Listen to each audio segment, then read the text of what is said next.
Hello everyone, welcome to study IAS YouTube channel. दोस्तों, आज यहाँ पर हम लोग डिस्कस करने वाले हैं भारत के ऊपर जो भी हमारे विदेशी आक्रमण हुए उनके बारे में हम लोग डिस्कस करने वाले हैं। इससे पहले के जो भी वीडियोस हमने बनाए थे वो सारे वीडियोस यहीं से रिलेट करने वाले हैं, क्योंकि हर एक का नाम यहाँ पे जुड़ने वाला है। क्योंकि जो भी आक्रमण हो रहे थे उनके बारे में मैंने जो भी शॉर्ट आपको बताया, ठीक है, वो मैंने मतलब कि जो शॉर्ट नोट्स थे वहाँ से हम लोगों ने डिस्कस कर लिया। बट अब यहाँ पे हम लोगों को यह जानना आवश्यक है कि जिसने आक्रमण किया वह किस से रिलेट करता था, वह कहाँ से आखिर में आया था, उसने अपना साम्राज्य विस्तार यहाँ तक कितना किया। तो इन सारी चीज़ों के बारे में आज हम लोग इस वीडियो में पूरा डिस्कस करने वाले हैं। तो इस वीडियो को बिल्कुल भी स्किप मत करिएगा, क्योंकि अगर जो आप इस वीडियो को स्किप कर दोगे तो आपको एक प्रॉब्लम क्रिएट होगी, वो यह कि जितने भी आपने पिछले वीडियोस देखे हैं तो उनसे जितने भी क्वेश्चंस कैलकुलेट होके बनते हैं तो यहाँ से कुछ ना कुछ क्वेश्चंस जरूर रिलेट करते हैं। अगर जो मैं छोटे छोटे एग्जाम्स की बात करूं तो उसमें तो छोटे छोटे आ ही जाते हैं प्रश्न। जैसे मान लो कि सबसे पहले भारत पे आक्रमण किस शासक ने किया, या कहाँ से आक्रमण हुआ, सबसे पहला युद्ध किसके किसके मध्य हुआ, तो इन सारे क्वेश्चंस की। बट यहाँ से प्रॉब्लम क्या आती है कि जो हमारे यूपीएससी मेंस या प्री में क्वेश्चंस आते हैं कि भाई जो भारत के विदेशी आक्रमण हुए उस टाइम पे, तो वहां से हमारे भारत की दशा का वर्णन कीजिए या सांस्कृतिक पे हमारे क्या क्या प्रभाव पड़े। तो इन सारी बातों का आज हम लोग डिस्कस करेंगे, तो इस वीडियो को बिल्कुल भी स्किप मत करिएगा। तो मेरा नाम है आदित्य कुमार मिश्रा और मैं इस चैनल पे आपको पढ़ा रहा हूँ एंसेंट हिस्ट्री। देखिए, इससे पहले मैं बात कर लूँ, जो एक इम्पॉर्टेंट बात है वो ये कि अगर जो आप अनअकैडमी का प्लस सब्सक्राइब कर रहे हैं तो आप हमारे कोड स्टडी आईएएस को जरूर यूज़ करें, क्योंकि अगर जो आप स्टडी आईएएस कोड को यूज़ करेंगे तो आपको यहाँ पे मिलेगा एक्स्ट्रा डिस्काउंट। ठीक है, तो आज के लिए हम लोगों ने इतना जान लिया है। अब हम लोग आगे देखते हैं कि अगर जो आपको कोई प्रॉब्लम क्रिएट हो रही है तो आप हमारे टेलीग्राम पे मैसेज कर सकते हो, हमारे टेलीग्राम के ग्रुप को ज्वाइन कर सकते हो, आप हमें इंस्टाग्राम पे फॉलो कर सकते हो, आप हमारे पेज को लाइक कर सकते हो। और तब भी अगर जो प्रॉब्लम आ रही है या आंसर नहीं मिला है तो आप हमें मेल कर सकते हो। ठीक है, तो आज यहाँ पे बहुत ही इम्पॉर्टेंट, बहुत ही इंटरेस्टिंग चैप्टर है भारत के ऊपर आक्रमण। ठीक है, तो यह बहुत ही ज़्यादा इंपॉर्टेंट होने वाला है, क्योंकि इससे रिलेटेड क्वेश्चंस हम लोगों के लिए बहुत आते हैं। ठीक है, देखो अब यहाँ पर लोग अगर जो डिस्कस करें तो पहले जो आक्रमणकारी थे वह थे बैक्ट्रिया के ग्रीक यूनानी थे, जिन्हें यवन के नाम से जाना जाता है। ठीक है, हम लोग कहते हैं ना हिंद यवन। ठीक है, तो इनको इसी नाम से जाना जाता है। जो सबसे पहले यहाँ पे आक्रमण हुआ हमारे देश पे, हमारे भारत पे, हमारे साम्राज्य पे, वह हुआ था बैक्ट्रिया के ग्रीक, जिनको हम लोग यूनानी भी बोलते थे। ठीक है, इन्होंने यवन के नाम से यहाँ पे जाना जाता था। फिर अगर जो बात करें तो होता क्या है कि भाई जो चंद्रगुप्त जी थे, मैंने चंद्रगुप्त के बारे में आपको सही चीज़ें बताई। अगर जो नहीं देखा है तो जाकर के आप देख लो, जाके एक पूरा डिटेल्ड वीडियो हम लोगों ने आपके लिए यहाँ पे क्रिएट किया हुआ है, प्लेलिस्ट बनी है, सारे वीडियोज वही पे आपको मिल जाएंगे। देखो, चंद्रगुप्त मौर्य ने सेल्यूकस को परास्त कर भारत के पश्चिमोत्तर प्रदेशों तथा अफगानिस्तान पर अपना अधिकार कर लिया था। लगभग एक शताब्दी 305 से 206 ईसा पूर्व तक सेल्यूकस वंशी राजाओं को भारतीय नरेशों के साथ मैत्री संबंध बना रहा। देखो, अब मैं आपको बताऊं, आपको चंद्रगुप्त मौर्य जब सेल्यूकस से यहाँ पे युद्ध हुआ था तो दोनों के बीच में संधि हुई तो उनकी पत्नी ठीक है हेलेना, जिनका नाम था हेलेना, उनसे शादी किसकी कर दी गई थी? चंद्रगुप्त मौर्य की। बिल्कुल सही है। ठीक है, चंद्रगुप्त मौर्य की शादी कर दी गई थी। फिर यहाँ से इन लोगों में क्या हुआ कि भाई अब शादी कर दी गई है, अफगानिस्तान पे आपने विजय प्राप्त कर ली है, तो आप तो यहाँ के दामाद हुए ना। तो वहाँ से इन लोगों ने एक शताब्दी तक, पूरा एक शताब्दी का मतलब 100 साल, ठीक है, शताब्दी का मतलब होता है 100 साल, 100 साल तक यहाँ पे लोगों का मैत्री संबंध बना रहा। ठीक है, जो भी सेल्यूकस वंशी जो राजाओं का हुआ। ठीक है, फिर उसके बाद होता क्या है कि जब परवर्ती मौर्य नरेश यहाँ पर आए और निर्बल शासन काल में स्थिति बदल गई तथा मौर्य साम्राज्य के पतन के उपरांत भारत पर पश्चिमोत्तर से पुनः विदेशियों के आक्रमण प्रारंभ हो गए। मतलब कि अब आप समझो, यहाँ पे हम लोगों ने मौर्योत्तर काल भी पढ़ लिया, मौर्य काल भी पढ़ लिया। ठीक है, लेकिन जब यहाँ पे सारी चीजें एकदम निर्बल राजा होने लगे और जो भी नरेश जो हुए उनका शासन इतना ज्यादा प्रभावी नहीं रहा, तो क्या हुआ कि भाई पश्चिमोत्तर से फिर से आक्रमण सारे प्रारंभ हो गए। यह देश का दुर्भाग्य था कि उस समय आक्रमणकारियों का सामना करने के लिए यहाँ चंद्रगुप्त मौर्य जैसा कोई सम्राट नहीं था। देखो, उस टाइम पे आक्रमण हुआ तो भाई यहाँ पे चंद्रगुप्त जी ने रोक लिया।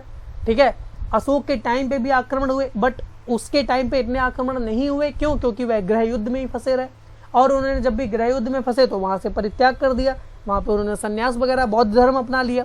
यार देखो इनके बारे में पूरा डिटेल वीडियो बना हुआ है, तो आप जा करके वीडियोस को जरूर देखो, इसीलिए मैं बार बार यहाँ पे आपको बता रहा हूँ। ठीक है, प्लेलिस्ट आपको मिल जाएगी, ancient history by Aditya Kumar Mishra के नाम से मिल जाएगी, आप देखो जाके। ठीक है, अब यहाँ पे हम लोग आगे बढ़ते हैं। यवनों के आक्रमण से संबंध रखने वाले कुछ गुच्छों का उल्लेख संघ इतिहास के साधनों में किया जा चुका है।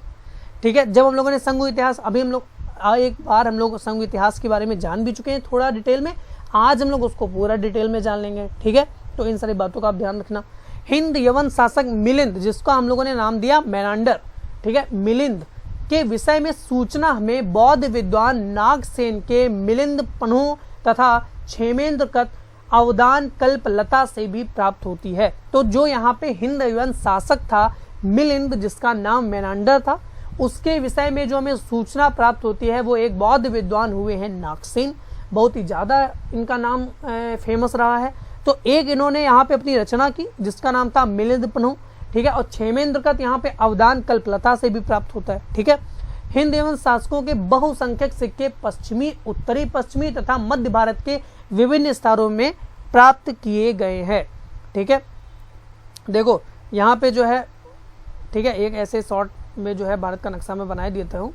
ठीक है, तो आप इसको, बिकॉज ये माउस जो है थोड़ी प्रॉब्लम करता है ना, क्योंकि मेरे पास वो टच पैड नहीं है, तो इसलिए मैं बता रहा हूँ। ठीक है, देखो यहाँ पे जो है ये पश्चिमी इलाका, ठीक है पूरा, और यह जो है पूरा उत्तर पश्चिमी इलाका, और यह जो है पूरा यह जो है पूरा मध्य भारत का इलाका। यहाँ से हम लोगों को क्या प्राप्त हो रहे हैं, यहाँ से हम लोगों को सिक्के प्राप्त हो रहे हैं। ठीक है, उत्तर पश्चिम में स्वर्ण सिक्कों का प्रचलन सर्वप्रथम यवन शासकों ने ही करवाया था, जैसा कि हम लोगों ने आगे डिस्कस कर लिया था। ठीक है, बट इसके आगे हम लोग डिस्कस करेंगे। यवनों के चांदी के सिक्के द्रम कहे जाते थे, बहुत ही इंपॉर्टेंट है, बहुत ही ज्यादा इंपॉर्टेंट है। जो यवनों ने अपने चांदी के सिक्के चलवाए उनको बोला गया द्रम, उनको बोला गया द्रम। ठीक है, यह नाम बहुत ही बाद तक भी प्रचलित रहा है। ठीक है, मतलब कि जो अन्य राजा थे उन्होंने भी चांदी के सिक्कों का प्रचलन के नाम पे यही द्रम ही चलाया। देखो अब हम बात करें तो सबसे पहले हिंद यूनानी, फिर शक, फिर पहलव, फिर कुषाण। ठीक है, आप इसका एक क्रम याद रखिएगा, हिंद यवन, शक, पहलव और कुषाण। ठीक है, अब हम लोग डिस्कस करते हैं शुंग वंश के बारे में, बहुत ही ज्यादा इंपॉर्टेंट है शुंग वंश। उसके बाद हम लोग देखो, उसके बाद मैंने आपके लिए स्लाइड बना रखी है। ठीक है, प्रॉब्लम यहाँ पे कोई नहीं क्रिएट होने वाली, सारी एकदम फिट एकदम स्लाइड है आपके लिए, हिंदी मीडियम के लिए बिल्कुल परफेक्ट स्लाइड है। ठीक है, आपको कोई भी प्रॉब्लम नहीं क्रिएट होने वाली है, मैं सारी चीजें आपको बताऊंगा। ठीक है, देखो अब शुंग वंश के बारे में लोग डिस्कस कर ले।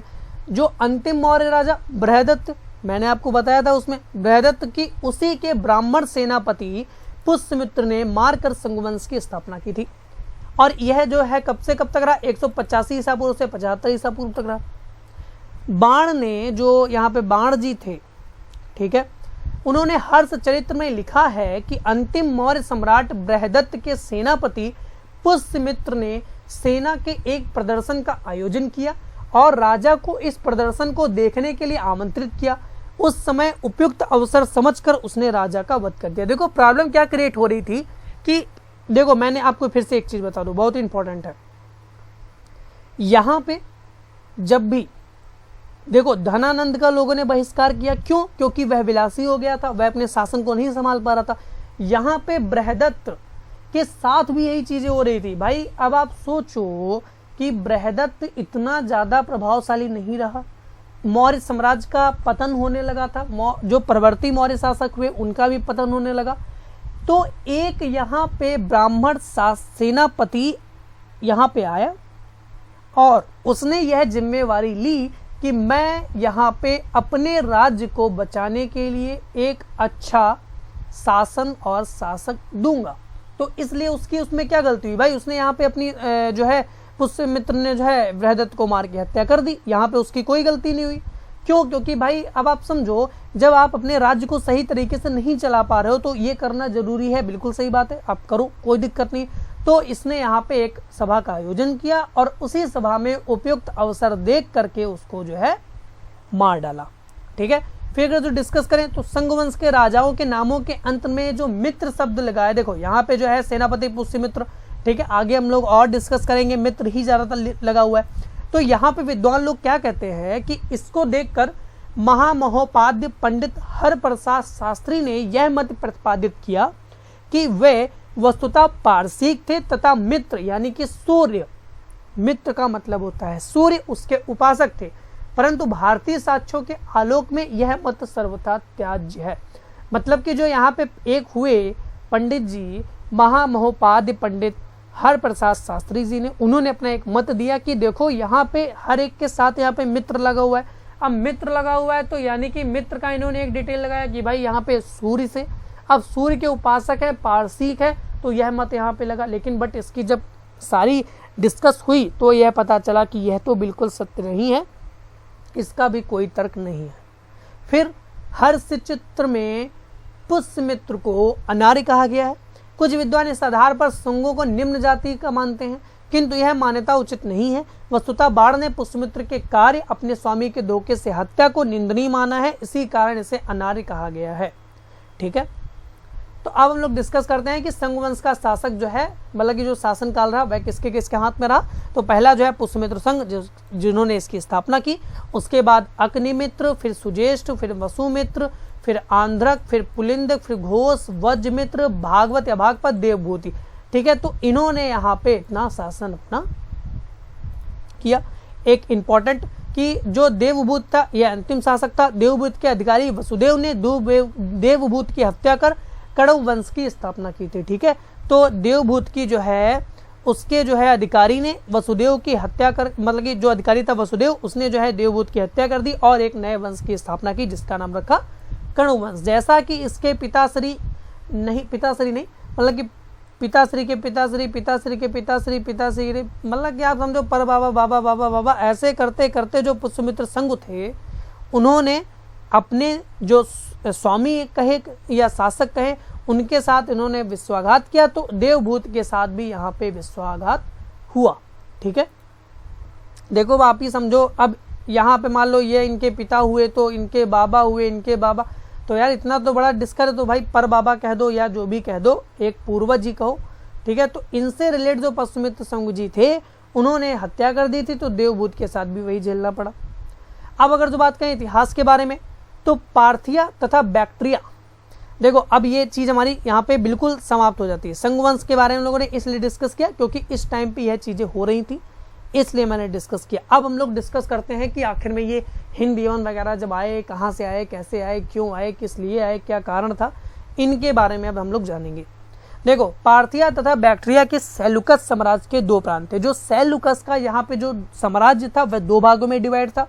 पहला क्या था, पार्थिया, और दूसरा क्या था, बैक्ट्रिया। ठीक है, तो सेलुकस के उत्तराधिकारी अंत्योकस प्रथम, जो अंत्योकस प्रथम हुआ 281 से 261 ईसा पूर्व तक, उसके काल तक ये दोनों प्रदेश सेलुकसी साम्राज्य के अंग बने रहे।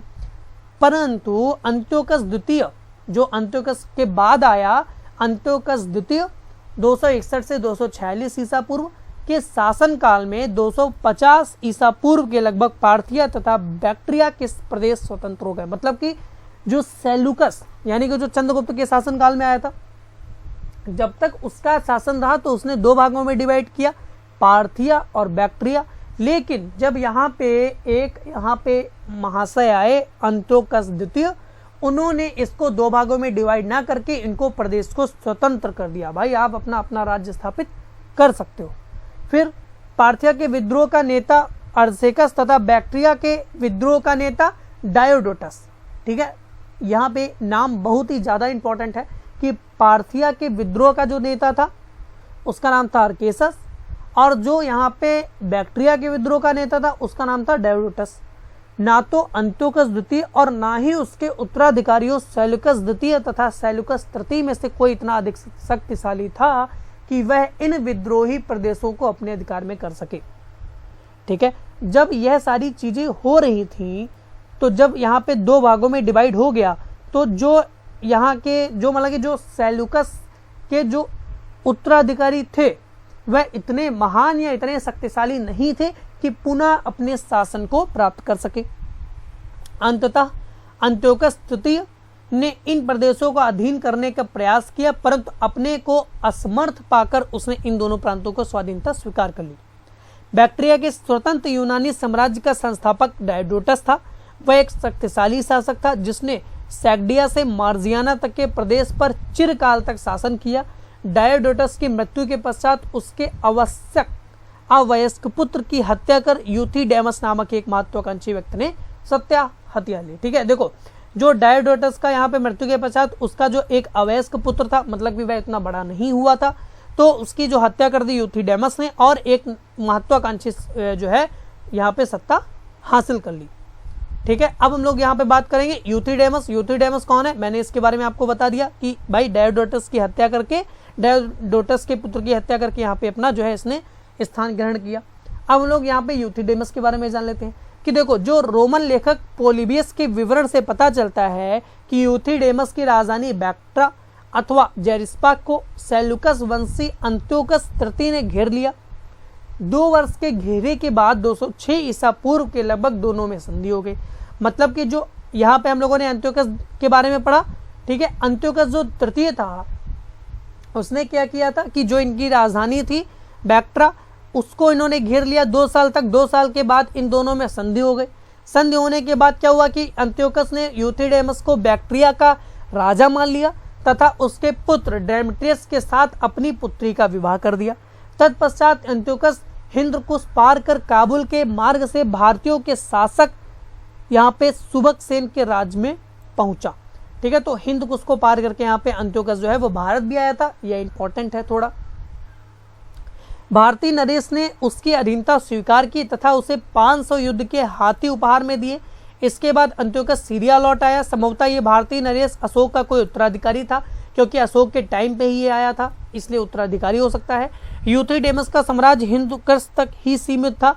किसी भी लेखक ने यवनों को भारतीय की विजय के प्रसंग में उसका नामोल्लेख नहीं किया है। वस्तुतः इंडो यूनानियों की भारतीय विजय का इतिहास यूथिडेमस के शक्तिशाली पुत्र ड्रेमेटियस के समय से ही प्रारंभ होता है।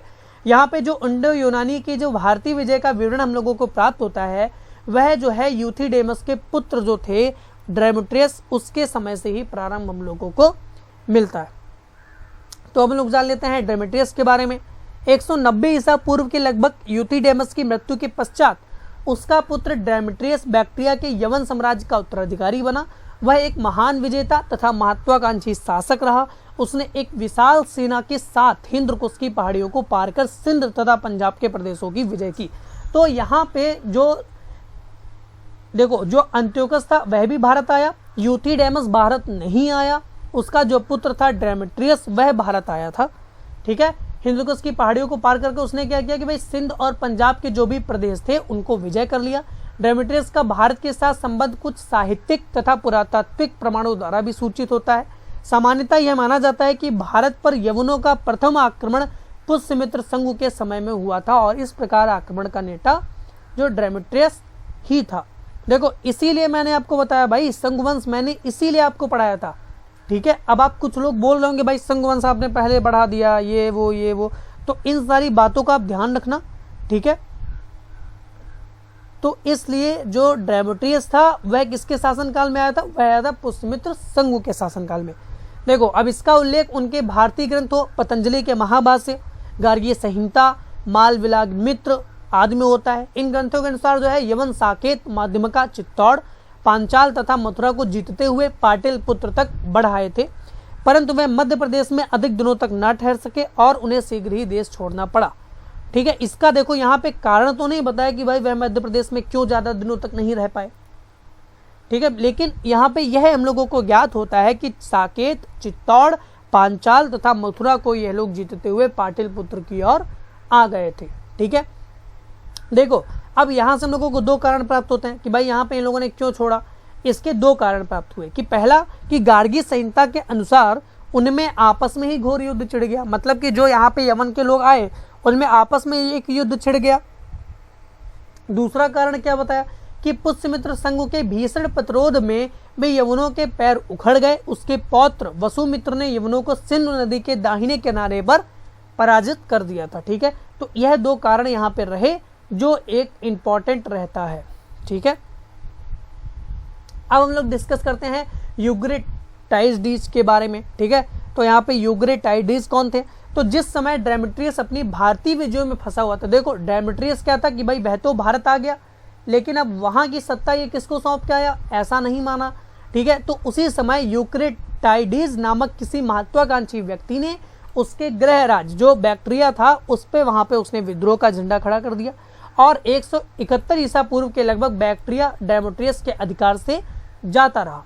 डेमेट्रियस देखो यहाँ पे क्या हुआ कि भाई अब डेमेट्रियस जो था वह जो क्या था भाई, वह तो भारत में अपनी धाक जमाने आया था, लेकिन उसको यह ज्ञात ही नहीं रहा कि वहां का भी हम लोगों को कुछ ना कुछ देखना है। तो एक यूक्रेटाइडिस नामक व्यक्ति बैक्ट्रिया पर अपना अधिकार कर लेता है। ठीक है, जो ये यहाँ पे यूक्रेटाइडिस था उसी के टाइम पे जो है 171 ईसा पूर्व के लगभग यहाँ पे बैक्ट्रिया को जो है हथिया लिया जाता है। डेमेट्रियस एक बड़ी सेना के साथ बैक्ट्रिया पहुंचा, परंतु 4 महीने के घेरे के बाद उसे सफलता नहीं मिली, यानी कि वह जो है इसके बाद भी भारत के विजय के उपरांत वह गया वहां, लेकिन उसको जो है कोई भी सफलता नहीं प्राप्त हुई। अब हम लोग डिस्कस करते हैं डेमेट्रियस के अंतिम दिनों के विषय में हमें पता नहीं है, या तो वह यूक्रेटाइडिस के जो है विरुद्ध लड़ता हुआ मारा गया अथवा विद्रोह का दमन करने में असफल होने पर उसने अपने अंतिम दिन भारत में ही व्यतीत किए। स्ट्रैबो के विवरण से हमें ज्ञात होता है कि यूक्रेटाइडिस ने अपने को बैक्ट्रिया से 1000 नगरों का शासक बना लिया। ठीक है, 1000 नगरों का शासक बना लिया। वह शासन कहां से कर रहा था, बैक्ट्रिया से ही शासन करते हुए उसने 1000 नगरों का अपने आप को शासक बना लिया था। ठीक है, जस्टिन के अनुसार उसने भारत यानी कि सिंध प्रदेश की भी विजय की। ऐसा प्रतीत होता है कि यूक्रेटाइडिस ने डेमेट्रियस की मृत्यु के पश्चात उसके कुछ भारतीय प्रांतों को भी जीत लिया, जिससे उसके सिक्के पश्चिमी पंजाब से पाए गए हैं। जो क्योंकि देखो ऐसा इसलिए प्रतीत होता है कि यूक्रेटाइडिस था उसके जो सिक्के प्राप्त हम लोगों को होते हैं वह पंजाब से भी प्राप्त हो रहे हैं। उनमें यूनानी तथा खरोष्टी लिपियों में लेख मिलते हैं। यह इस बात का प्रमाण है कि ये सिक्के भारत के पश्चिमोत्तर प्रदेशों में चलाने के उद्देश्य से ही डलवाए गए थे। स्ट्रैबो के अनुसार यूक्रेटाइडिस झेलम नदी तक बढ़ आया था। ठीक है, ये वही झेलम नदी है जहां पे सिकंदर को किसने हराया था, कमेंट करके बताइएगा। अब बात करते हैं मेनांडर। ठीक है, इंडो यूनानी शासकों में मेनांडर का नाम सर्वाधिक प्रसिद्ध रहा है। क्यों, क्योंकि आगे हम लोग डिस्कस करेंगे। क्लासिकल लेखकों ने उसके साथ साथ एपोलोडोटस का नामोल्लेख किया है। संभवतः वह डेमेट्रियस का छोटा भाई था और उसी के साथ भारतीय युद्धों में भाग लिया था। संभव है उसने डेमेट्रियस के पश्चात कुछ समय तक शासन भी किया, परंतु उसके राज्यकाल के विषय में अभी जो है अधिक ज्ञात नहीं होता है। किसके, डेमेट्रियस का जो छोटा भाई था एपोलोडोस। ठीक है, उनके अनेक क्लासिकल लेखकों स्ट्रैबो, जस्टिन, प्लूटार्क आदि ने मेनांडर की गणना महान यवन विजेताओं में की है। ठीक है, तो यह चीज ध्यान रखने वाली है कि स्ट्रैबो, जस्टिन, प्लूटार्क आदि ने मेनांडर की जो गणना की है वह महान यवन शासक के रूप में की है। उसने जो है 5 प्रकार के चांदी के सिक्के मिलते हैं जिनकी तौल 32 से 35 रत्ती के बीच है। मुख्य भाग पर मुकुट धारण किए हुए राजा का सिर तथा यूनानी विरुद्ध के साथ उसका नाम तथा पृष्ठभाग पर खरोष्टी लिपि में मुद्रा लेख महरजस पतरस मिलिद्रस उत्कीर्ण है। ठीक है, महरजस पतरस मिलिद्रस ये यहाँ पे उत्कीर्ण मिलता है हम लोगों को। मेनांडर के जो भी सिक्के हम लोगों को प्राप्त हुए हैं कितने प्रकार के चांदी के सिक्के प्राप्त हुए हैं, 5 प्रकार के। अब बात हम लोग कर लेते हैं सको। जो हिंद यवन के बाद यहाँ पे जो लोग आए वह आए थे शक। ठीक है, तो भारतीय स्रोत शकों के सीथियन नाम देते हैं यवन शासकों के पश्चात। तो जो भारतीय जो हमारे स्रोत हैं वह यहाँ पे सीथियन इनको बताते हैं। ठीक है, यहाँ पे ये सीरियन नहीं है, ये सीथियन है। ठीक है, सीरियन नहीं, सीथियन। संघ वंश के कमजोर होने के बाद भारत में शकों ने पैर पसारना शुरू कर दिया। संपूर्ण भारत पर शकों की कभी शासन नहीं हुआ। वह जो है कभी भी संपूर्ण भारत पे शासन नहीं कर पाए जिस प्रकार अशोक किया करते थे। भारत के जिस प्रदेश को शकों ने पहल अपने अधीन किया वे यवन के छोटे छोटे राज्य थे। सिंध नदी के तट पर स्थित मीन नगर को उन्होंने अपनी राजधानी बनाया। सिंध नदी के जो तट पर स्थित मीन नगर उसको जो है उन्होंने अपनी राजधानी बना लिया था। भारत का यह पहला शक राज्य था जिसके बाद गुजरात क्षेत्र के सौराष्ट्र को जीतकर उन्होंने अवंतिका पर भी आक्रमण किया। उस समय महाराष्ट्र के बहुत बड़े भूभाग को शकों ने सातवाहन राजाओं से छीना था। ठीक है, शकों ने सातवाहन राजाओं, इनके बारे में हम लोग आगे डिस्कस करेंगे, अभी नहीं, आगे वाले चैप्टर्स में। उनको दक्षिण भारत में ही समेट दिया था। दक्षिण भारत में उस वक्त पांड्यानों यानी कि जो पांडव लोग यहाँ पे पांड्य लोग, ठीक है, तो यहाँ पे राज्य करते थे। शक राजाओं ने गांधार, सिंध, महाराष्ट्र, मथुरा और अवंतिका आर्य क्षेत्रों के कुछ स्थानों पर लंबे काल तक राज किया था, ठीक है। यानी कि संपूर्ण भारत में तो अपना राज्य नहीं स्थापित कर पाए, बट कुछ कुछ जगह थी जैसे गांधार, सिंध, महाराष्ट्र, मथुरा और अवंतिका, इन क्षेत्रों पे इन्होंने अपना स्थान जो है मतलब कि ले लिया था। उज्जैनी का पहला स्वतंत्र शासक जो शक था वह था चष्टण, ठीक है। उसने अपने अभिलेखों में शक संवत का प्रयोग किया। उसके अनुसार इस वंश का राज्य 130 ईस्वी से 388 ईस्वी तक चला, ठीक है। अब बात करते हैं तो शक सत्ता से बेदखल हो चले थे लेकिन कमजोर नहीं पड़े थे। जो शक थे वह सत्ता से बेदखल तो हो गए बट यहाँ पे कमजोर नहीं पड़े, वह हमेशा जो है यहाँ पे करते रहे। उसी दौर में कुषाणों ने भारत पर हमला बोल दिया। कुषाणों के आते ही भारत के शकों ने अपने आप उनकी शरण ली। कुषाणों ने कनिष्क नामक राजा बहुत प्रसिद्ध हुआ, इनके बारे में लोग आगे डिस्कस करेंगे। उसने बौद्ध धर्म अपनाकर अफगानिस्तान से लेकर मथुरा तक अपना राज्य कायम किया। अफगानिस्तान से लेकर मथुरा तक अपना राज्य कायम किया, ठीक है। तो उसने जो है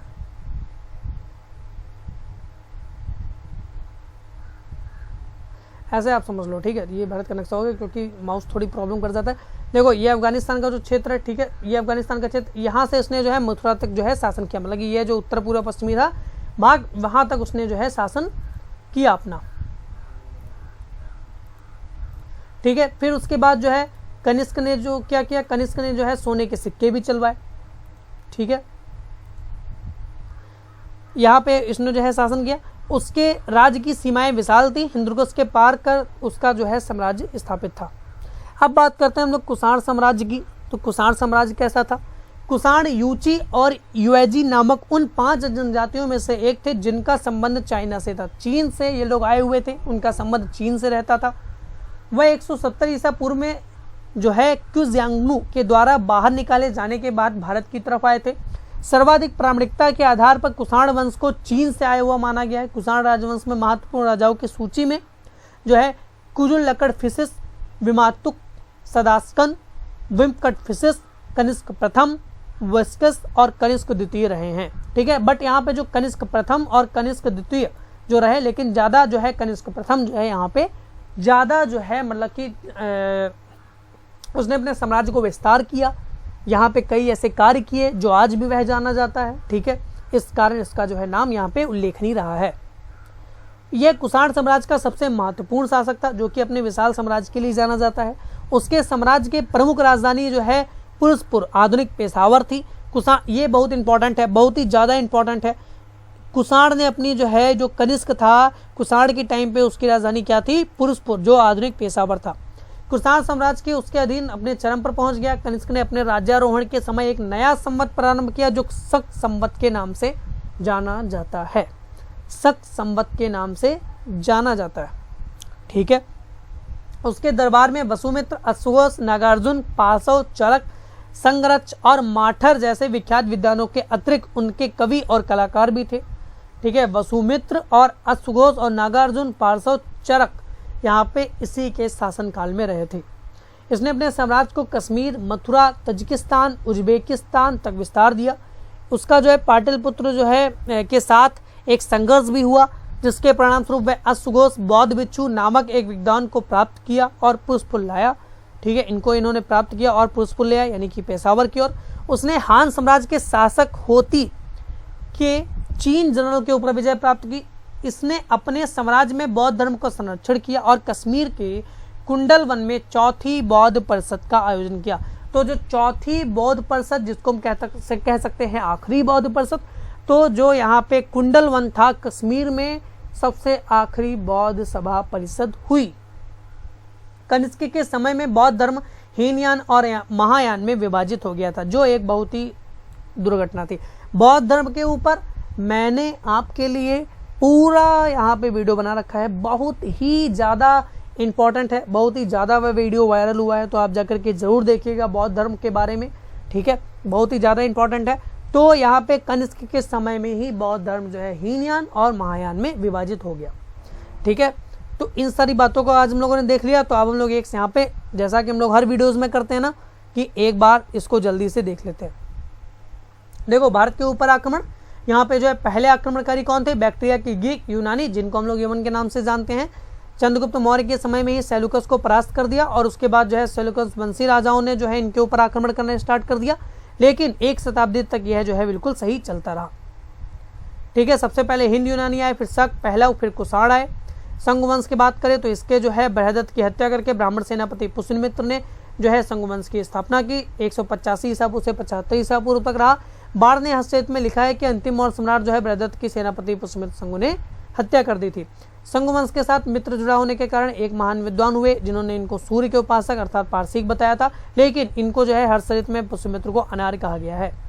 संघ वंश के शासन की अगर बात करें तो पुष्यमित्र संघ अग्निमित्र, युजेष्ठ, वसुमित्र, आंध्रक, पुलगिन, घोष, वज्रमित्र, भागवत, भगवद या देवभूति की हत्या करके यहाँ पे कड़ो वंश की स्थापना की वासुदेव ने। इतिहास की अगर बात करें तो युद्ध कैसे कैसे हुए, तो पार्थिया और बैक्ट्रिया जो है सेल्यूकस के समय पे 2 साम्राज्य थे, परंतु होता क्या है कि यहाँ पे एंटियोकस द्वितीय के टाइम पे यह जो है लगभग 2 भागों से डिवाइड होकर एक प्रदेश स्वतंत्र हो जाते हैं। ठीक है, यूथ्रीडेमस कौन था? यूथ्रीडेमस जो था यहाँ पे जो है यूथ्रीडेमस ने इसको जो है साम्राज्य को डायोडोटस से छीन करके यहाँ पे शक्तिशाली जो है अपना बना दिया था।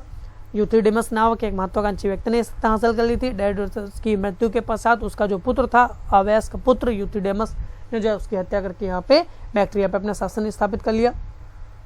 डेमेट्रियस कौन था?